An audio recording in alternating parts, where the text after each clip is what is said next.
Okay, this is the mental health survey, Singapore mental health survey done in 2010. Yeah? And it shows you what is the prevalence of depression in Singapore, 6.3%. That means 6.3% of the population may have symptoms of depression. I think what is more interesting is that about 60% don't go and seek help. They are depressed, but they don't go and get help from anyone, from a counselor, from a friend, or from a doctor. What is depression? Okay. Depression is a persistently low mood that lasts for many days to many weeks. And it can affect a person's emotions, thinking, behavior, and his physical health. There's some things in the definition that I like to emphasize. It's a persistently low mood that lasts for many days to many weeks.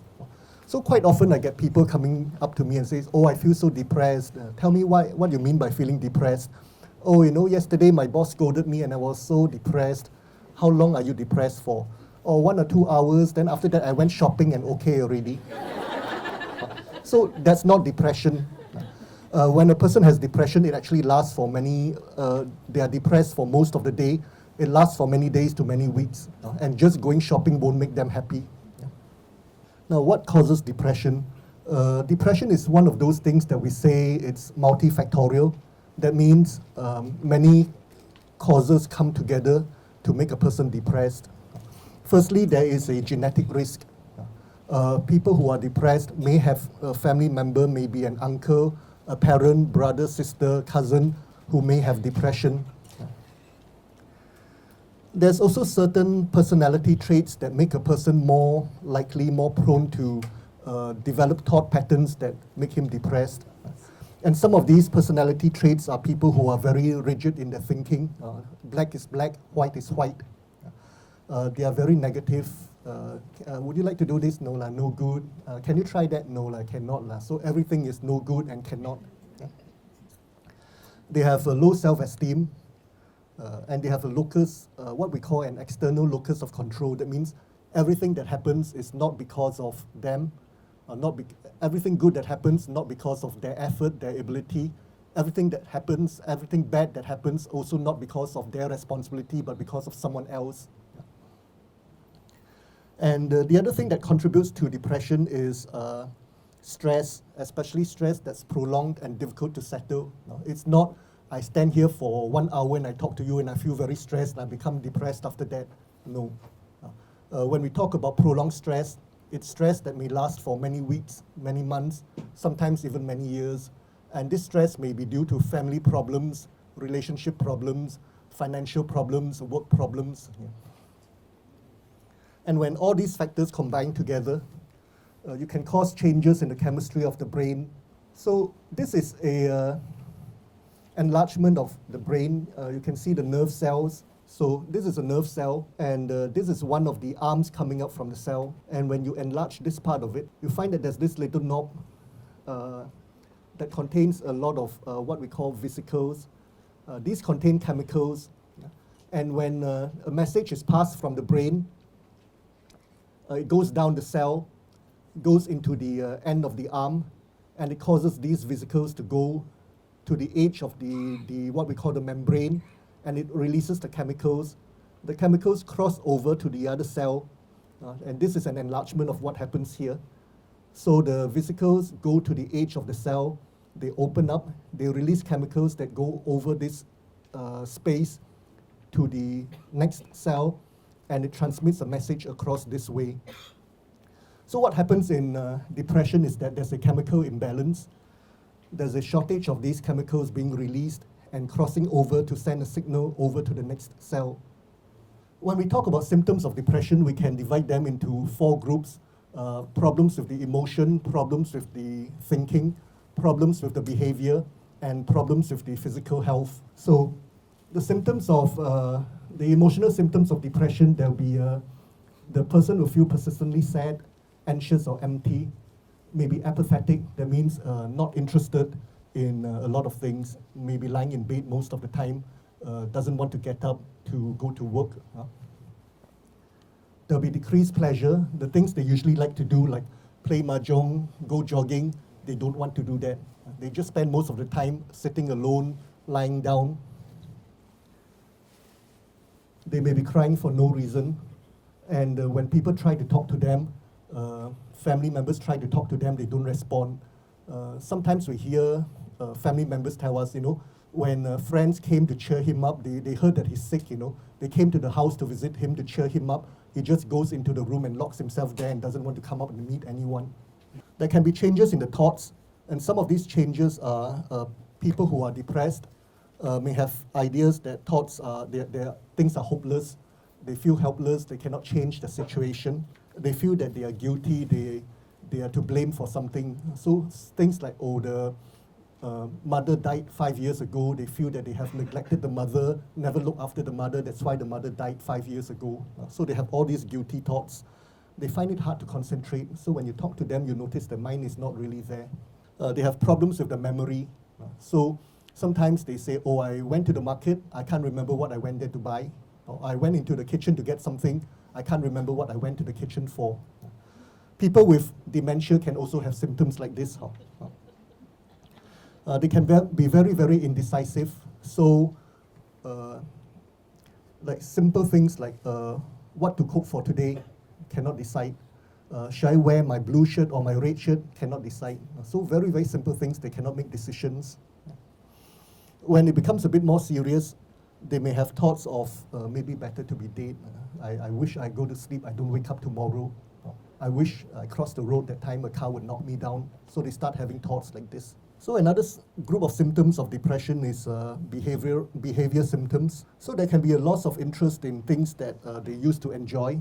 Sometimes the depression may be so bad that they neglect their personal appearance. So sometimes you see people who are like tie-ties, very proud about their hairdo and their makeup. They start to neglect that, so the hair starts looking a bit disheveled. Sometimes to the extent that they don't even go to bathe, they don't even go and change the clothes. And when you go near them, there might be a smell, They withdraw from other people. Some people may turn to use of alcohol. And this particular thing, getting more agitated or more irritable. Sometimes you talk to them, what's wrong with you? Just shut up and leave me alone. And then friends or relatives who don't understand what's going on may feel hurt and say, this one, no hope one, so ungrateful, just leave him alone. So that's what can happen. So the last group of symptoms of depression are physical symptoms. People who are depressed may feel a lot more aches and pains and may complain a lot more about aches and pains. There can be changes in the appetite and changes in the weight. And we've seen people who may lose 5 kilograms in 1 month when they're depressed. There can be change in the sleeping pattern. Most commonly, people say when they're depressed, they say they have trouble sleeping, they have trouble falling asleep. And this particular thing about sleep, early morning waking, that means they wake up at about 4, 5 o'clock, maybe even 3, 4 o'clock, and they cannot go back to sleep again until the sun rises. And they can experience fatigue, low energy, and feeling they're slowed down. Since I won't just talk about people who are in the having midlife crisis, because sometimes you may have children and you want to know in children when they're depressed, how does it show? For children who are adolescents who are depressed, sometimes they may not have the language skills or the expressive skills to talk about their emotions and the symptoms. So they may have symptoms like irritability or anger. They may have vocal outbursts, just using bad words, or they might cry. They may have social withdrawal, withdraw from friends, don't go to the playground. They may have a reduced ability to function during events at home or at school. And the studies can deteriorate. So these are some of the ways depression can manifest in children. What about women after childbirth?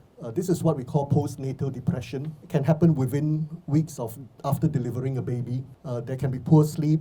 They can be crying very often. They are not able to care for the baby. So usually the maid or the mother-in-law or the mother has to take over looking after the baby. And what's more serious that really have to be aware of, sometimes they may have thoughts of killing the baby, thoughts of suffocating the baby with pillow or throw the baby out of the window. So this can happen in postnatal depression.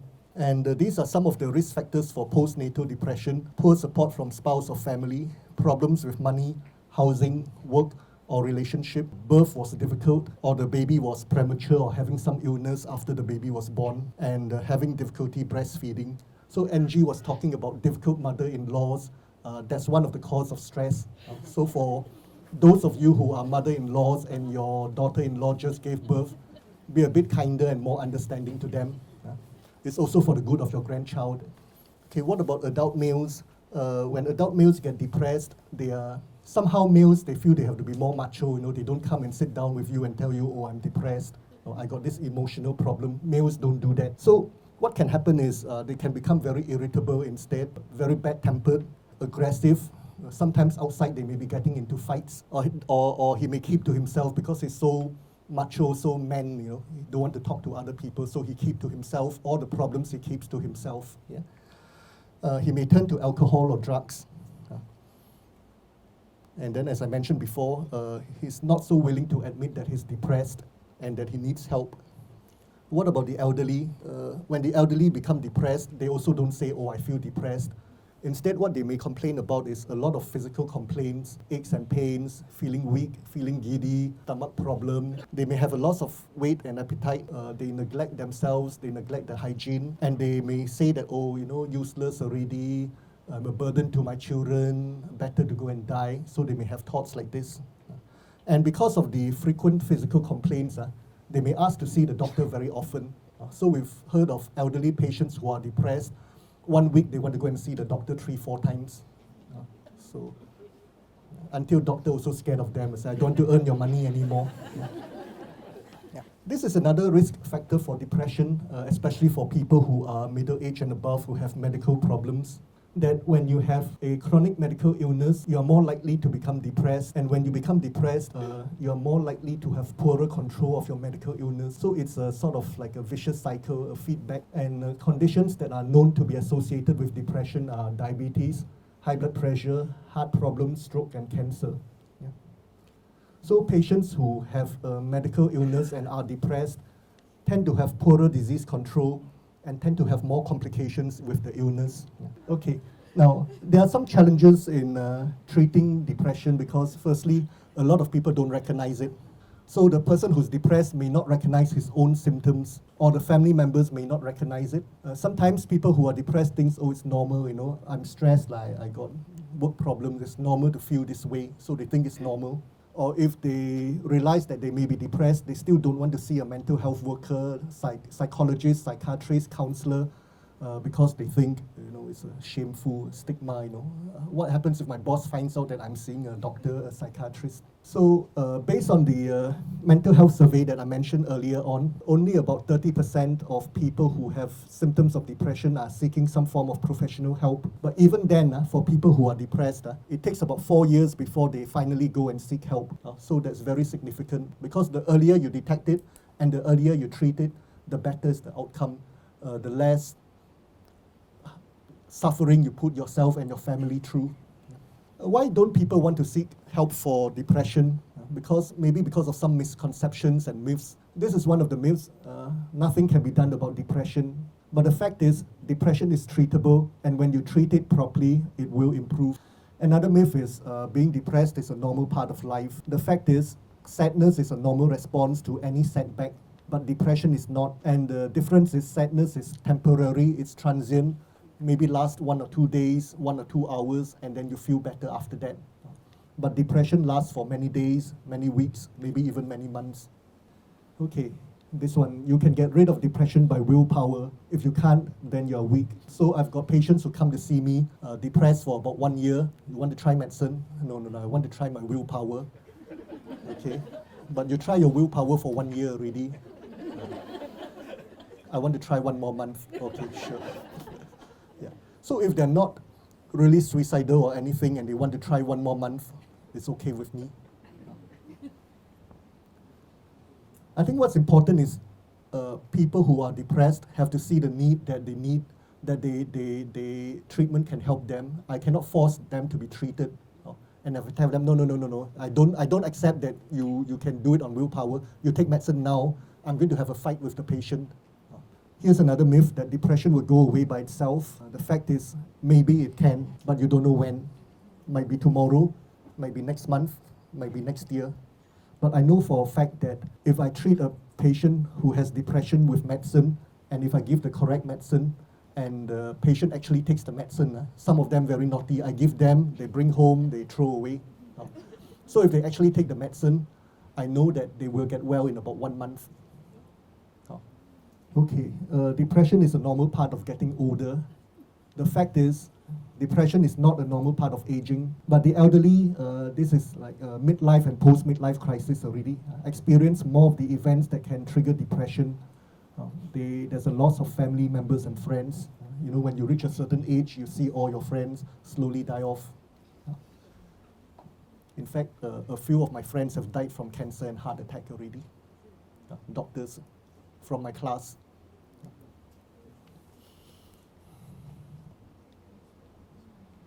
Ill health, isolation, financial worries. Yeah, I got some doctor friends went bankrupt. So studies show that only 15% of the elderly are depressed. That means the majority of elderly don't become depressed. Another myth, depression only affects women. This one must be written by the men.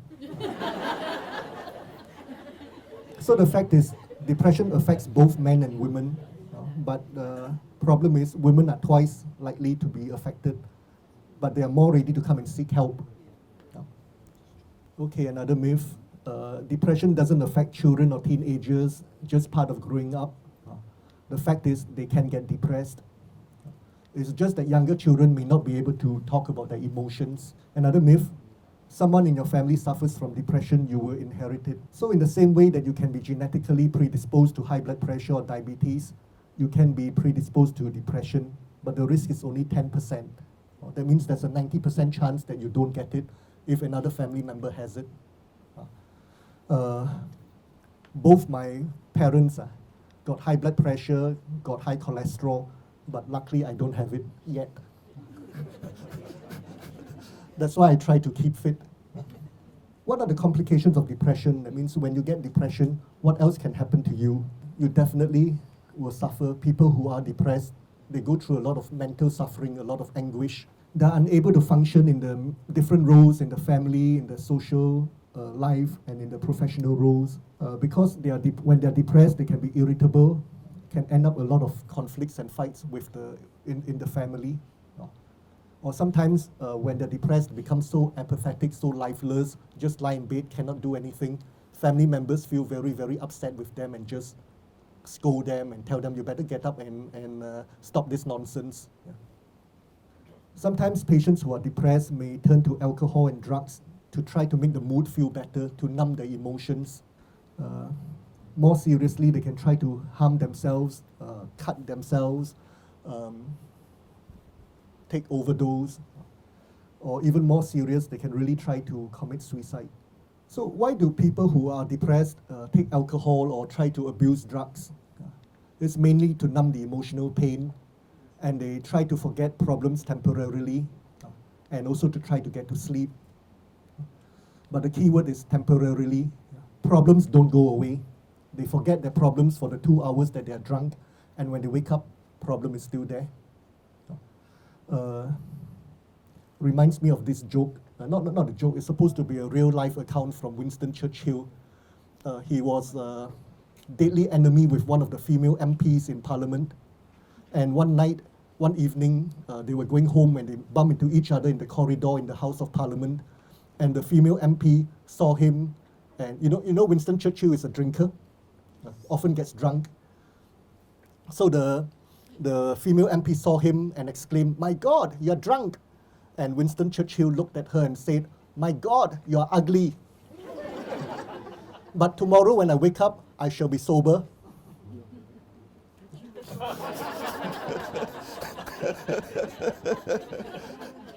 I was actually involved with the first plane crash we had in Singapore, the Silk Air 185. I was sent to Indonesia to be with the relatives and also to support the SIA staff because everyone was very stressed. Relatives were very depressed and crying. So I heard a lot of stories from the relatives, and one of the biggest regrets from the relatives was, just before my relative went on the plane, we quarreled. and it was a quarrel over something silly, maybe like a piece of cake, something like a dirty look that you gave me, or I feel that you scolded me unwarranted, unjustified. And then after that, my relative went on the plane, and we never had a chance to say sorry and make up. Okay. So anyway, some jokes about alcohol.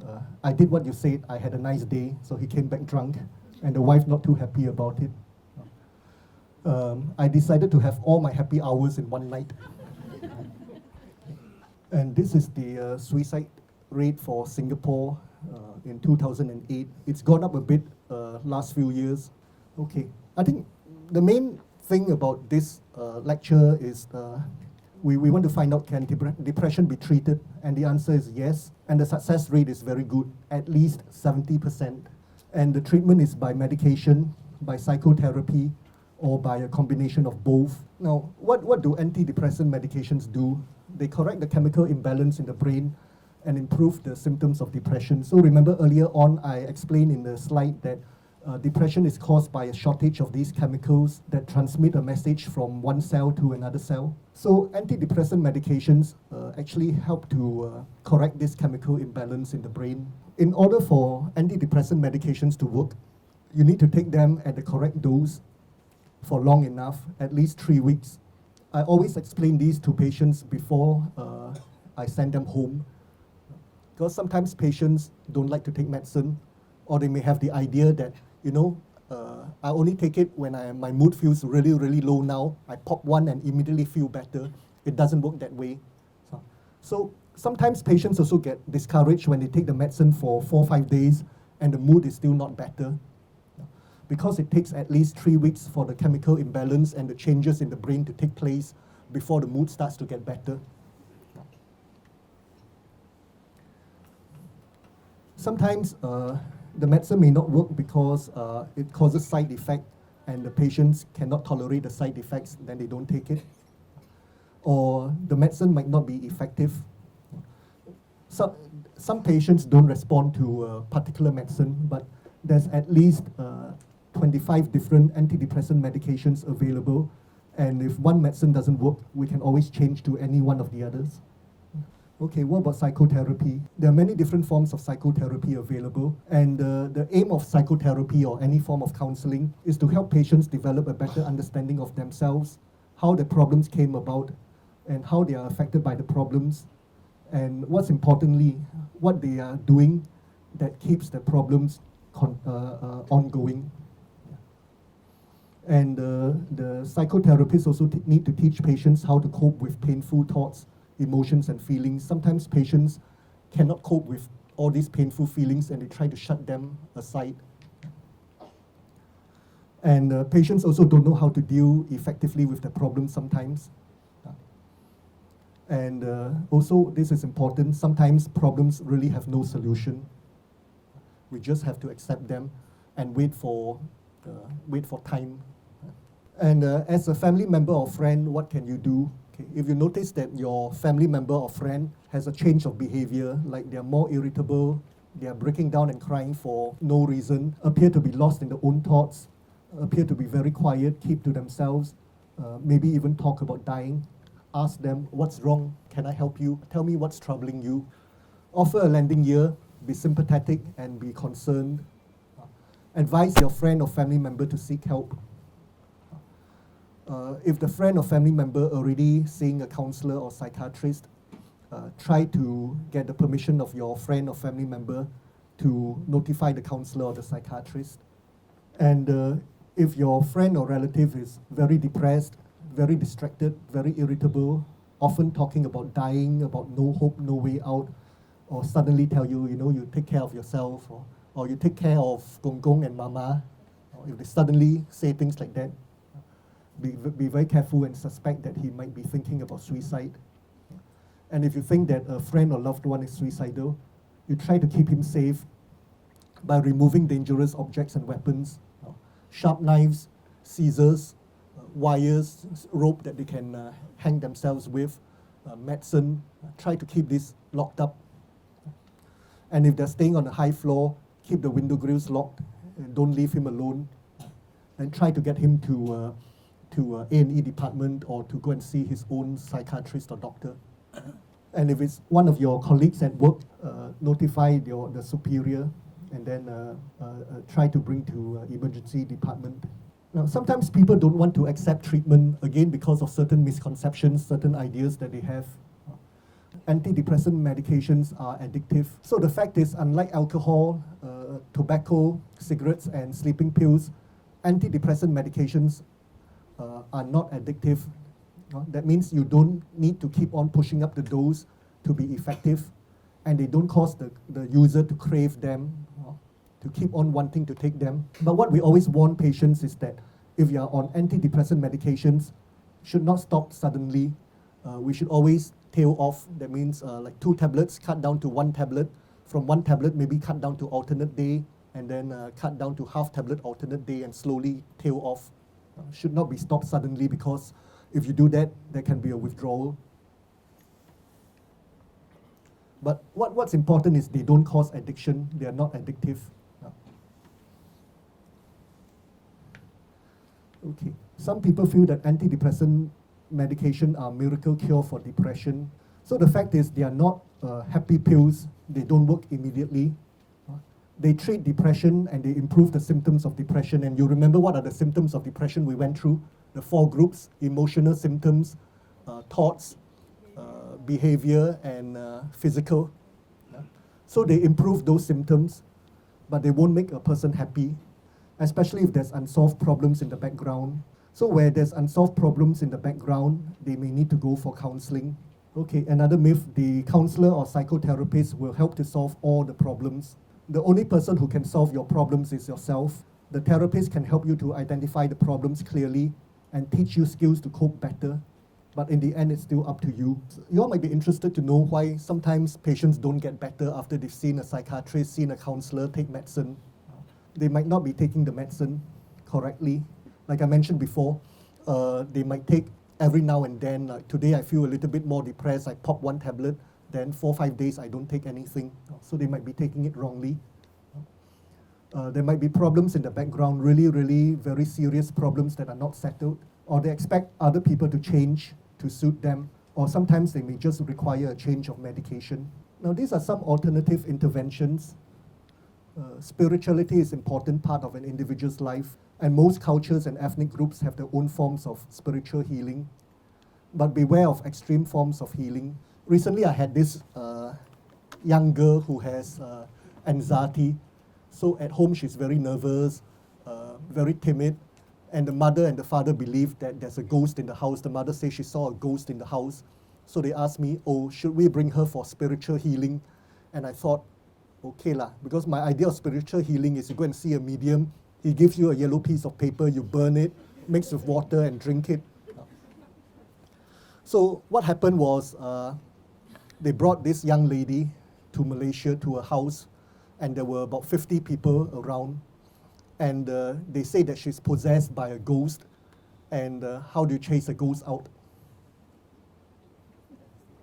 Yeah, beating. So these 50 people took sticks and they beat the girl. So the girl came back even worse, more anxious, more traumatized. So now I always qualify, if it's the ashes to drink, okay, no problem, but don't go and bring them to these big gatherings where they will whack her with sticks and branches and things like that.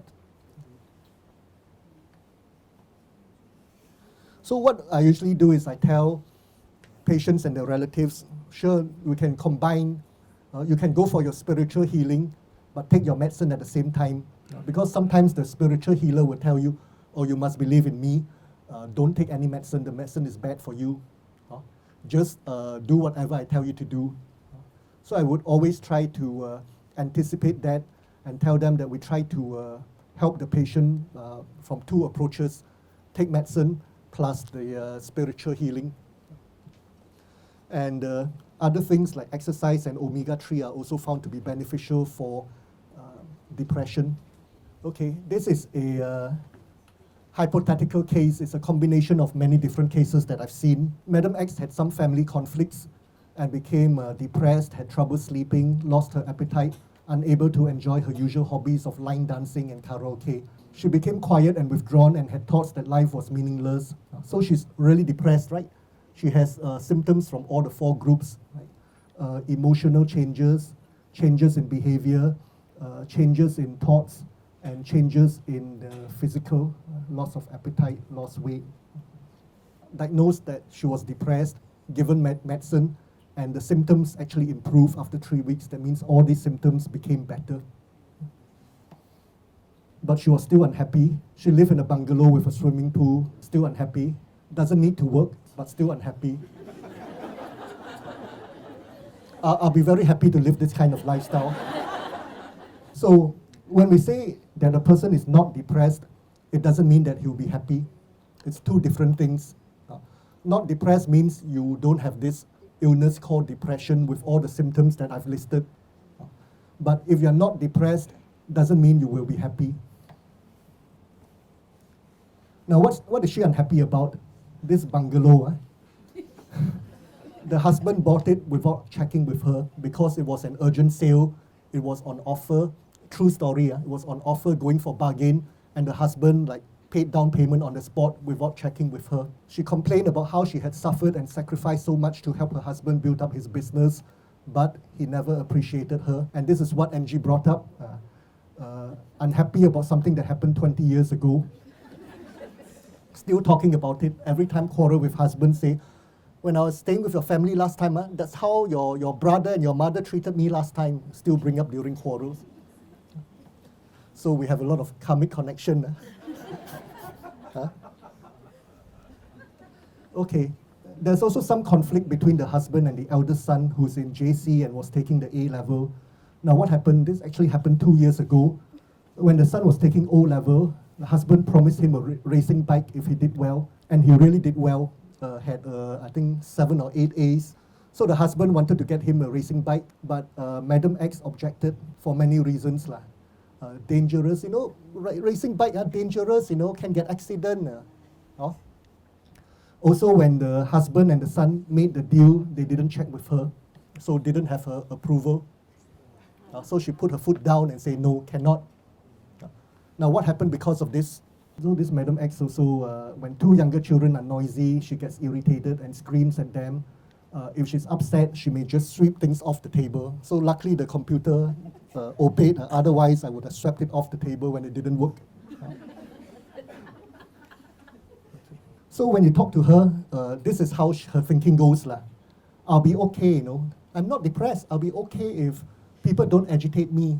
What do you mean by people agitate me? They say things I don't like to hear. They have to listen to what I say. They have to appreciate all that I've done for them. So she should be happy if people do all this. So this is what I mean by external. Remember earlier on I mentioned external locus of control, that things are not because of them, but because of other people say and do. So this is a very clear-cut example of external locus of control. So these are some of the characteristics of people who become unhappy very easily. They remember and they bring up past unhappiness, even from 20, 30 years ago. They feel people must appreciate and reciprocate, pay you back for what you've done for them. They expect people to do what you like or what you want. That means they can be over-controlling. And they externalize the source of happiness. And they put conditions on being happy. It can't be, I feel happy today. No reason, I just feel happy. They can't be like that. I'll be happy if you listen to me. So what happens if people don't listen to you? Unhappy. They're not able to count the blessing. So stay in bungalow, no need to work, still not happy.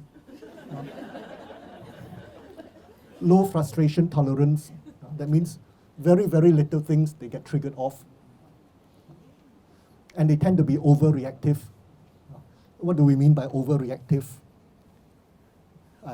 Angie told my story also, so she already reads my mind, really has a karmic connection with me. Okay, so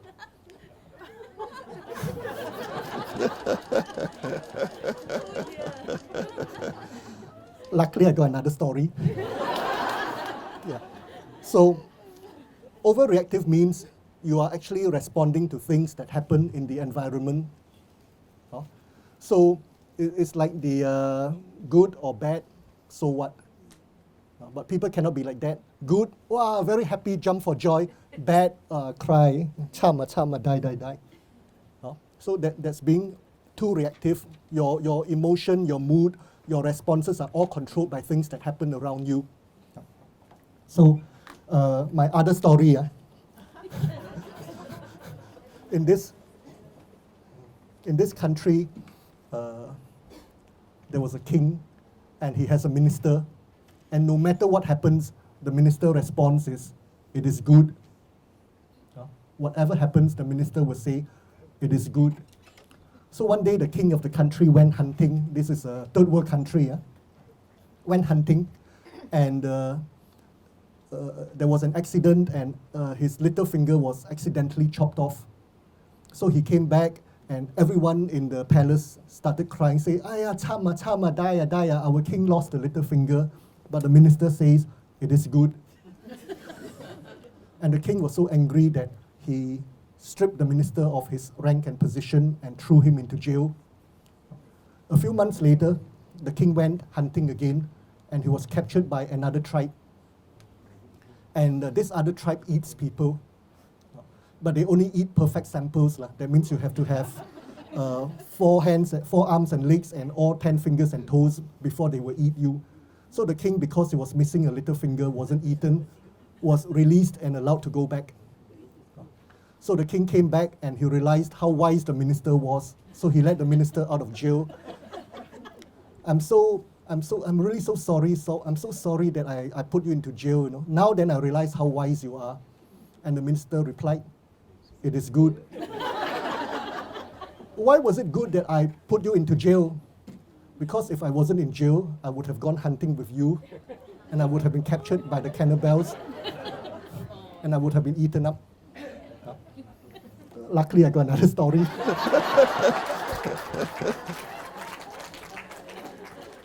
Okay.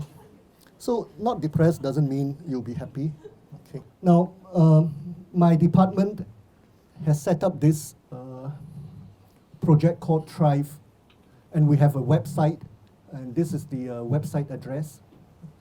And under the tabs Know, Find, Heal, and Care, if you go to Know, you can find a lot of information about conditions like depression, anxiety, schizophrenia, OCD. So you can find a lot of information about mental health conditions. Under Find, you can find organizations, because we are situated in Yishun, so you can find a lot of organizations in Yishun, Sembawang, Woodlands, but not JB, that can provide help, can provide counseling. And if you want to heal yourself, there are some self-help modules on depression, anxiety, OCD, panic disorder. So you can go to the Heal, and there are self-help modules on helping yourself. And for caregivers who have a family member with some mental health issue, there are actually information on how you can help your relative, your loved one, your family members. What we have, we've distributed a copy to you all, the Happiness Toolkit. For those who didn't receive a copy, you can actually go to the website and download the entire booklet is there. It's available on the website. So the booklet is on achieving happiness in Singapore, written by my boss. Okay. Essentially, in this booklet, what we cover is what do we mean by happiness? Happiness doesn't mean having more money, because a lot of studies have shown that happy people are not, rich people are not necessarily happy. In fact, a lot of rich people are unhappy. And if you read the tabloid news, sometimes you find that they're the ones who have a lot of marital problems. They're the ones who turn to drugs and alcohol. Happiness doesn't mean you only hear good news, or people pay attention to you and treat you like a VIP. Happiness doesn't mean you don't experience any misfortune, any breakup in your relationship, any disagreements, or any illness at all. What the book proposes is that happiness can be achieved through living in a way that promotes emotional well-being. And happiness is derived from within ourselves, not from the outside. That means this is what we call an internal locus, not an external locus. And these are some of the ways that we can achieve happiness. We try to experience positive moments in life. Like just now, the computer not working, I didn't stamp my feet and throw tantrum and things like that.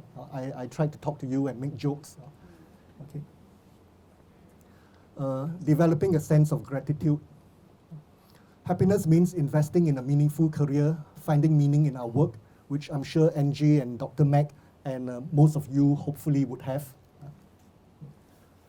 Developing meaningful relationships with family and friends, contributing to the community and volunteering for a cause we believe in, which is why Angie set up Brahm Center, and which is why Dr. Mac and I spend our Saturday afternoon talking to you all instead of going to play golf. Thank you very much. I don't play golf, a stupid game.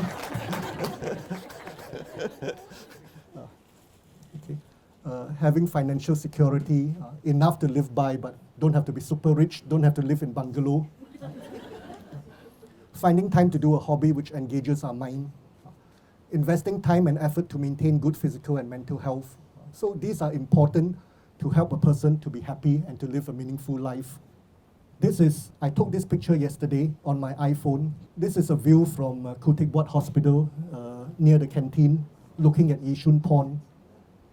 I was surprised because I haven't seen this before. I think they just put this up over the last week. And you see how clear is the water? You can see a reflection. And you know, when you take a picture and you frame it properly, you can block out all the ugly bits in the background, so you don't see all the ugly bits in the background, but you see a reflection. And then these are plants in the foreground, and they provide a nice contrast. So I started my work day looking at this scene and feeling it's great that I'm able to see a scene like this on the way to work before I start work in the morning. So I experienced a positive moment in the morning before I started work, and that's why that day I was so nice to all my patients for the whole day. Okay. And in case you didn't notice, there's a bird here. When I was young, I never saw these birds before. It's only the last 20, 30 years that they started coming to Singapore. And this is one of those long-necked, long-beaked, long-legged birds. I think the Chinese believe that these birds are good omen. Wow, really? Okay. These are from a pot in my pot is this size.